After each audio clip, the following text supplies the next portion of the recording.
Well, good morning, good afternoon, good evening, wherever you are in the world, whatever time it is when you're tuning in. Thank you for joining me for this next chapter of the Brahma Viharas.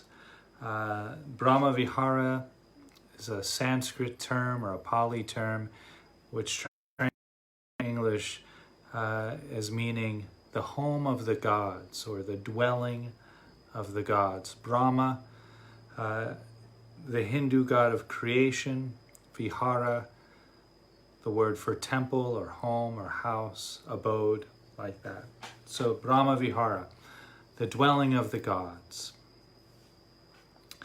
And so in those traditions, Buddhism in particular, and Hinduism as well, Jainism, they considered these four emotional states, these four emotional qualities, to be so profound and so such an enlightened state that these were actually where the gods hung out. This is their abode. And those four qualities: loving kindness, compassion, equanimity, and joy. And so I start today on the chapter on equanimity. Now, you don't have to have done the previous chapters. I started the series with loving kindness, and then I moved into compassion.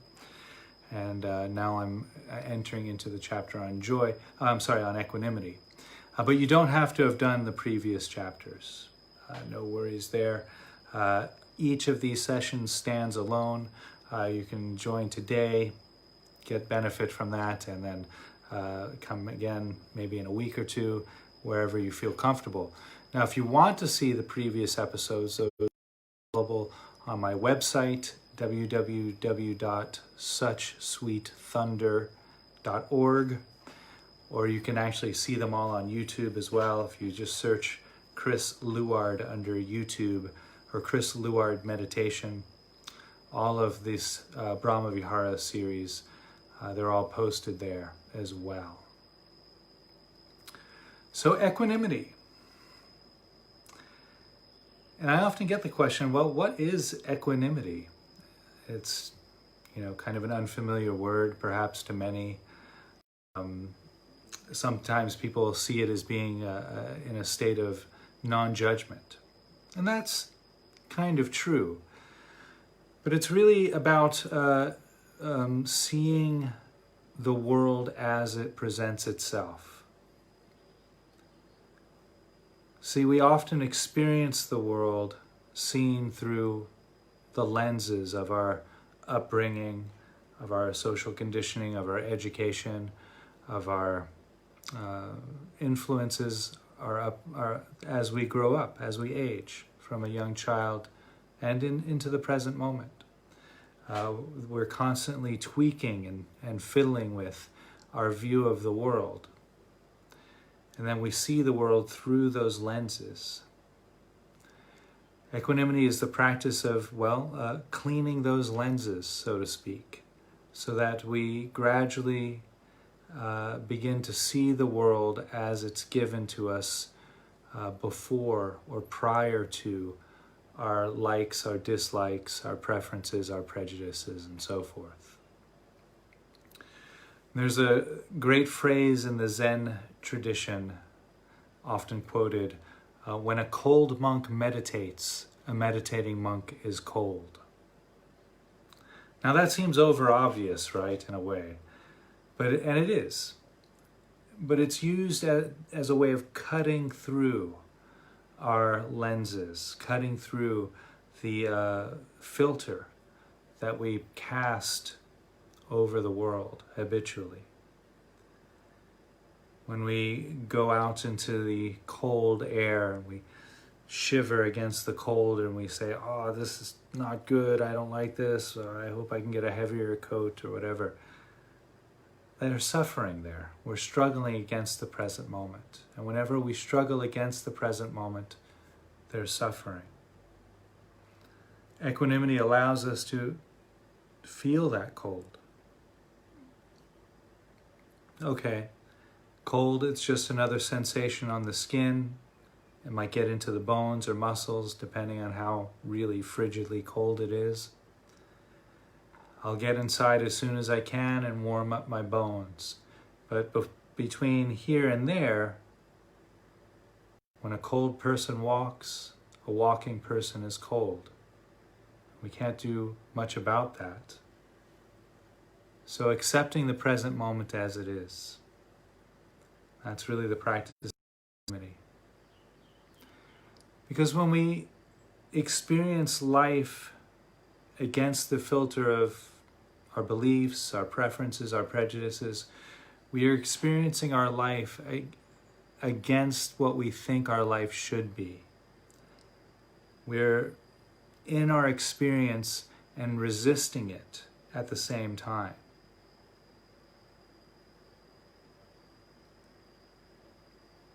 And so when we're in that state, we no longer have to see the things we experience as they are.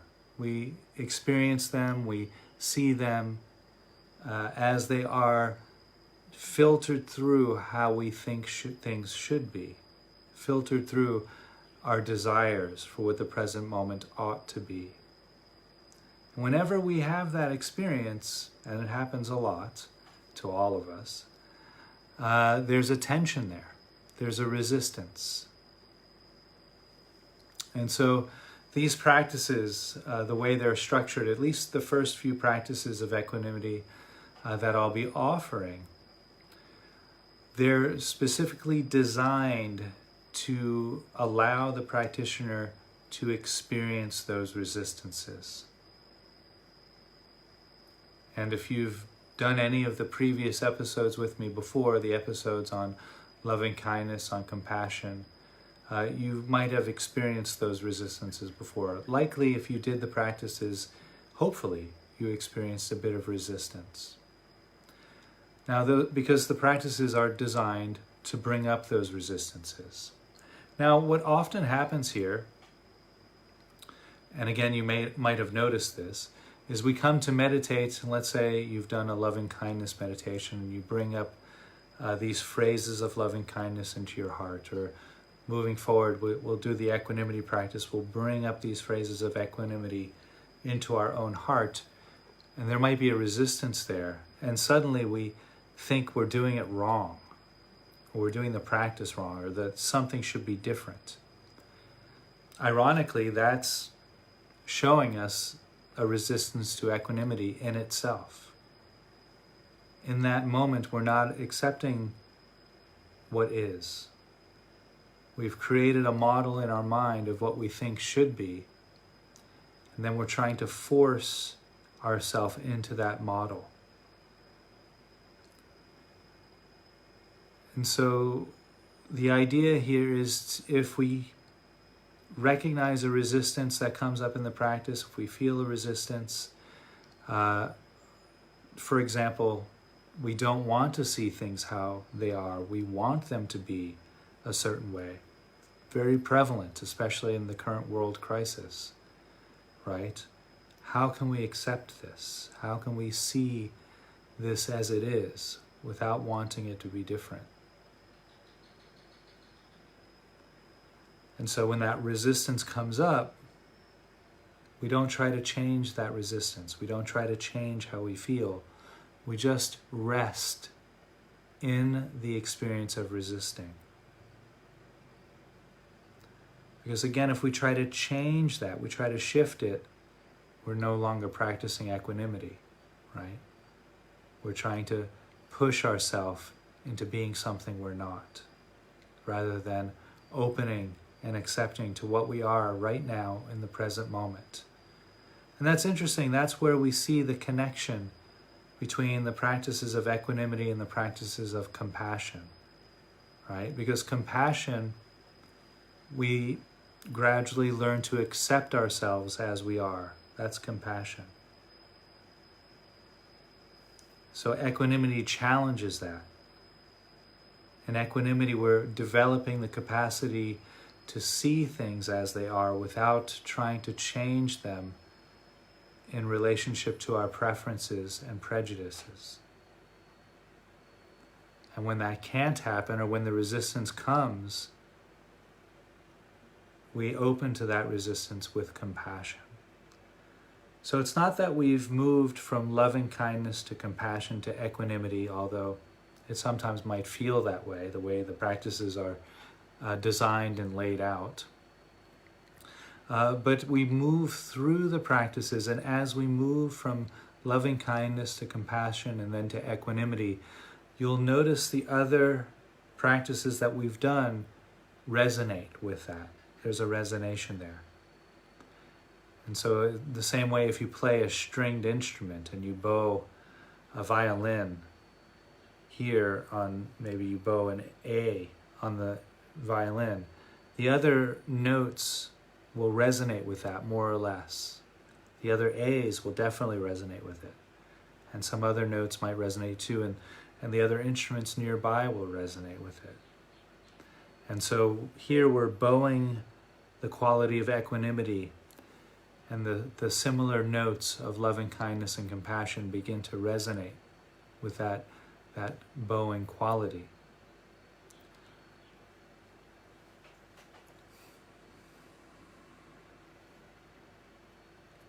So as we notice the resistance that arises to the equanimity phrases, again, not trying to change that resistance, but resting in the experience of resistance.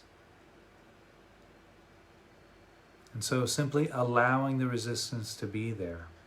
Now this is tricky because who doesn't want to feel more equanimous, more loving, more joyful, more compassionate, right? These are qualities that if we're on this path of meditation, we generally aspire to, right? So it's natural to go into a compassion practice or an equanimity practice or a loving kindness practice. And we're there to cultivate these qualities, but then we feel a resistance. It's natural to want to try to shift that resistance. So we have to try to circumvent that. And so anytime you feel like you're pushing in the practice, come back to the breath, come back to the body, come back to the present moment sounds of the experience, and then move back into the meditation like that. So resting with the experience of resisting to whatever the phrases bring out. Now, as we do that, eventually, this might take, could be days, weeks, months, years, lifetimes, doesn't matter how long, but eventually that resistance will start to dissolve, will start to break down, just by resting with it, just by seeing it.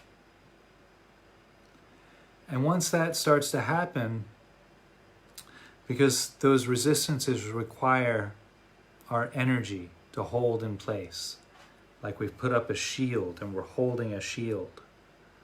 But the thing is that we've held that shield up for so long, it's a part of the way we see the world, those shields, those defense mechanisms. Because they've been in place so long, we've forgotten that we're using effort to hold them up. It just seems like the natural course of things. It seems like the way the world is. Now, as a result of resting in these resistances, as a result of seeing our condition, we start to recognize that those shields, that those layers of protection, those lenses that keep us from seeing the world as it really arises, we recognize we're holding that in place. And we start to drop that. We start to let the shields down. That gives us an abundance of energy, because it took energy to hold all of that in place. Those shields dissolve, and the energy that we use to hold those shields in place now becomes available for our meditation practice, for our life, for our yoga practice, for insight, for compassion, for joy, for laughter, for happiness. We start to recognize that those shields, those lenses, that filter, that keep us experiencing the world as it arises, that keep us locked into our worldview of preference and prejudice, those defenses, those shields may have served us once upon a time, probably many years ago. And they may have served us for some time, for years perhaps, kept us safe, kept us protected, kept us warm, kept us sheltered. But we can now recognize that we don't need to do that any longer. That those resistances are actually a part of an outdated worldview. Because actually the energy that we use to keep those resistances in place, once we begin to use that energy for insight, for happiness, for joy, for equanimity, that quality of equanimity is a better shield. It's a better form of protection. It's a higher form of protection. Because we start to see the world as united. We start to see the world through wisdom and through compassion.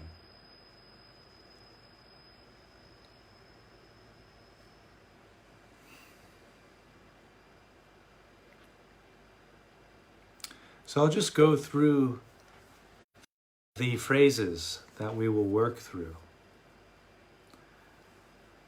with the equanimity practice. And I'll outline the practice. We're not going to do a meditation today.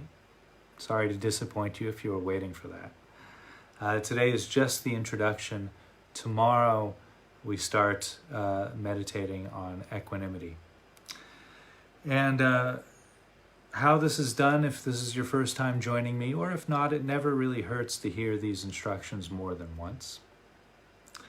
So how it's done is that I ring the meditation bell, and then I'll guide us into the present moment experience. Generally, I do that by using the sounds of the present moment. Sounds are always right now, right? You can't hear a past sound, although you might remember the amazing sound of the concert that you went to last week, but you can't somehow make a recording of that concert now, right? So those sounds are past. And you can anticipate the sound of a concert that you're going to see in a week from now, but you can't get a bootleg recording of that same concert today, right? And so in just that same way, sounds ground our awareness or anchor our awareness in the here and now. So I do this through a guided meditation. We come to the sounds. Then there's also this backdrop of stillness, of silence within the sense of hearing. It's there all of the time. And I get some questions about this sometimes, particularly if people live in a very loud or crowded area. They might say, I don't notice any stillness, any silence in my hearing. So if that's the case for you, imagine what your environment sounded like prior to all of that, before all of the cars were out. Or if you're living in a forest, before the birds were singing, before the people were talking, or before the neighbor's music was playing, before any of that, before the thunder started rolling, before the birds started singing. I said that. Before the cat started meowing, whatever the sounds are, where did the silence go after the sound arose?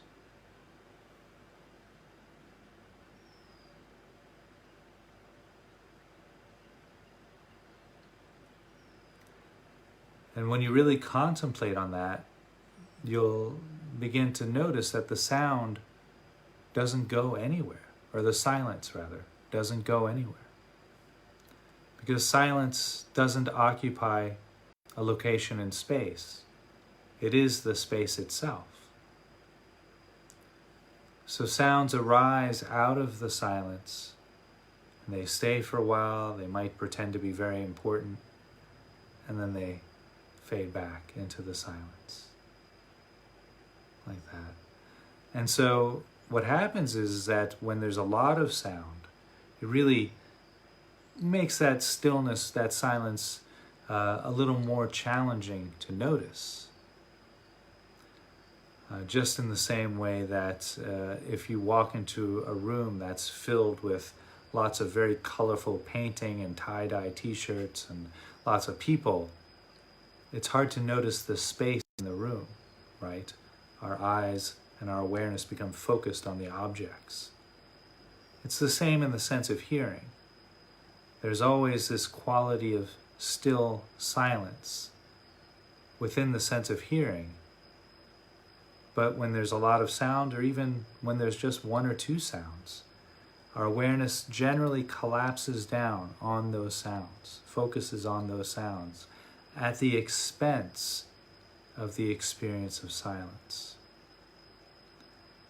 So when we meditate on the sounds, we include the field of silence as well, because they're actually equally a part of the aural field.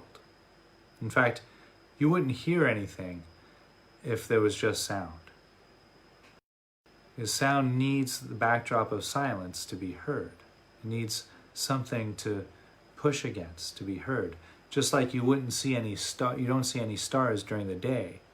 They're there, but the sunlight covers the stars. You need the night sky to see the stars. So as it is with sound. You need the silence, the backdrop of silence, to hear anything. So we start the guided meditation. Generally, these days, I've been starting with the sound and silence. Traditionally, one would start with the breath. That's fine too. I find the Brahma Viharas practices emotionally charged, and it's easier to get into the space to work with those emotions when we start from the outside coming in. So starting with the sounds and the silence, and then we come back in and we scan the body just briefly. I don't do a thorough body scan for these practices simply because there isn't time. So we touch in with the sensations of the body. Again, bodily sensations are always present moment experiences. Right now my arm is itching from a mosquito bite. Ooh, that's itchy. And that's a present moment experience. It grounds me in the present moment. Can't get away from it. Now I can remember how itchy a mosquito bite was 2 weeks ago that I might have had, but I can't put Tiger Balm on that mosquito bite now for the itchiness that I felt 2 weeks ago, right?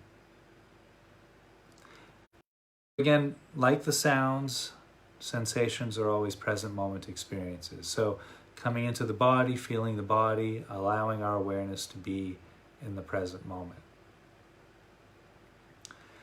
And then we bring our attention and awareness to the experience of the breath. Breath is always present moment experience as well. And we just stay there for a few moments. And then we offer to our own heart these very, very precious phrases of equanimity. And I say precious because we endow each phrase with the preciousness of a rare, valuable gift, as if we were giving our heart a very, very precious gift. And after each phrase, we'll spend about a minute or 2 minutes maybe visualizing what our life looks or feels like if that phrase was completely reflective of our life circumstance. And so one of the resistances that often comes up here is, oh, that'll never happen. My life, I'll never be able to know things just as they are. That's one of the equanimity phrases. We'll use that for an example. Things are so awful in the world right now. I'll never be able to know things as they are. I'll always want them to be different. That's resistance. And so we rest with that. Just rest. Feel what the resistance against the phrase feels like. Not trying to change it, not trying to make ourselves fit a model of equanimity that we have in our mind. Because I guarantee you, 99% of the time, the models of equanimity that we have in our mind is not equanimity. It's just another filter. These Brahma Viharas, equanimity, loving kindness, compassion, and joy, when we really inhabit those, they feel much, much greater than anything we could imagine. There's much more freedom in those qualities than is available in our imagination, in the imagination of the human mind. So if you can let those models go, offer the phrases to your heart. Visualize, imagine your life unfolding according to each phrase. And when you can rest there and the resistance doesn't arise, then you'll experience equanimity like that. And so we'll just go through the phrases very quickly. The first phrase, and again, this isn't the meditation, I'm just explaining the process. Tomorrow we start the meditation practice. The first phrase, may I be free from preference and prejudice.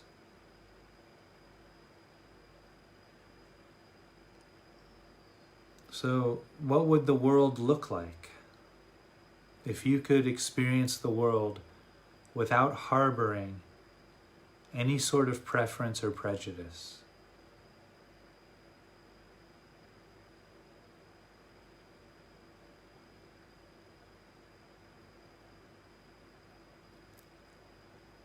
The second phrase, may I know things just as they are.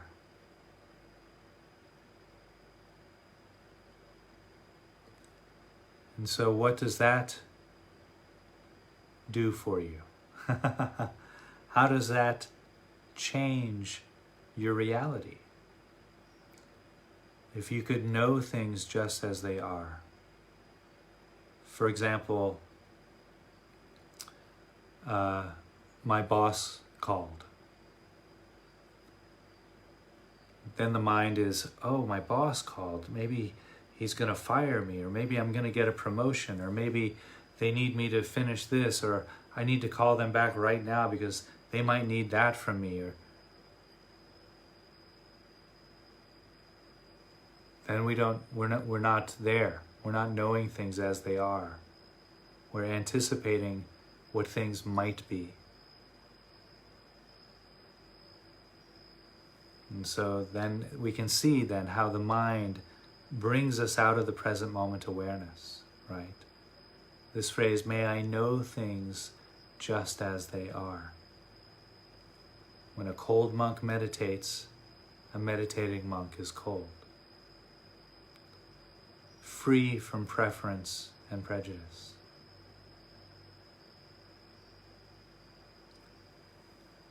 The next phrase, may I experience the world knowing me just as I am.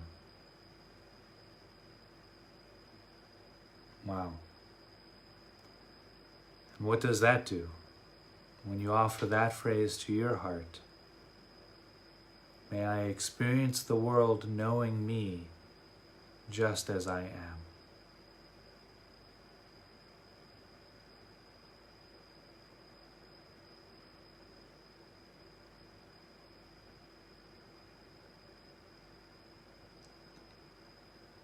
The next phrase and the last phrase, may I see into whatever arises. When you drop that phrase into your heart, or when you bring that gift, may I see into whatever arises. free from our lenses of what we think should be arising.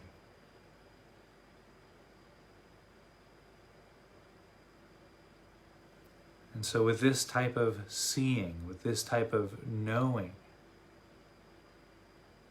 we are then capable of serving the present moment.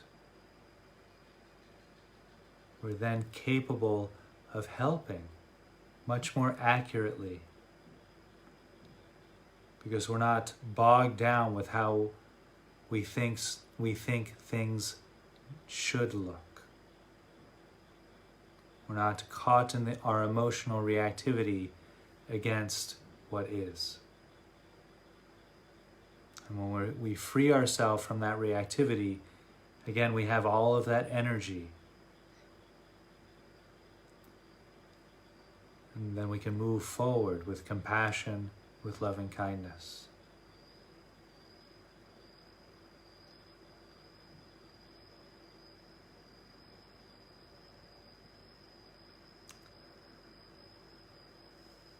And so I think that's all I want to say today. I hope you found this introduction into equanimity useful, enlightening perhaps, or at the very least, somewhat entertaining. I'm here to help. That's why I started these series, this Facebook Live series. I really just wanted to offer something to raise the vibrational frequency, to offer something that, well, some form of wisdom that helps me get through trying times, in hopes that they might help others as well.